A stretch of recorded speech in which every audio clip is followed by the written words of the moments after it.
There were storms of protest coast to coast today, marking 2 months since the beginning of the Occupy demonstrations. Organizers called this a national day of action.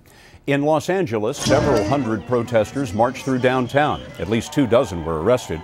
In Portland, Oregon, protesters held a sit-in on the Steel Bridge before police dragged them off. And in Washington, they targeted the Key Bridge, blocking traffic for a time.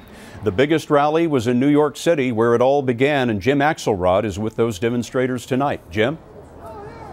Well, Scott, organizers promised tens of thousands of demonstrators disrupting business as usual here in New York.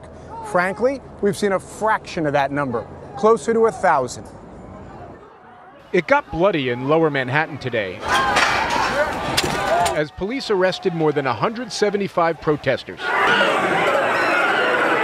In Zuccotti Park, a police officer was slashed in a confrontation with a demonstrator. Buddy Bolton was a witness. And the police just stormed in and started grabbing people and throwing people to the ground. We are the 99%! To mark 2 months since the start of the Occupy Wall Street movement, demonstrators promised to shut down Wall Street. They sat down in several intersections of the narrow streets of the city's financial district and were arrested for not staying on the sidewalk. But it was business as usual on Wall Street. No trading was disrupted. Protesters also threatened to disrupt subway travel. We witnessed a handful, not the thousands organizers promised. Do you think you can gauge the health of the movement based on a day like today?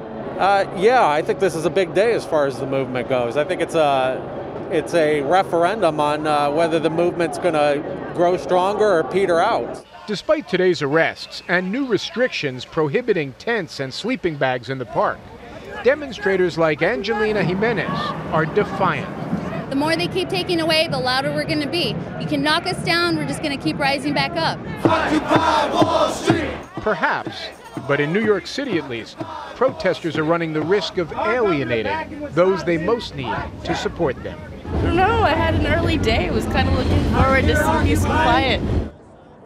Now, the main event is tonight, a rally scheduled for the Brooklyn Bridge, which of course would disrupt rush hour. Again, organizers are talking about tens of thousands of protesters. However, so far, Scott, the number of protesters is in the hundreds. Jim, thanks very much.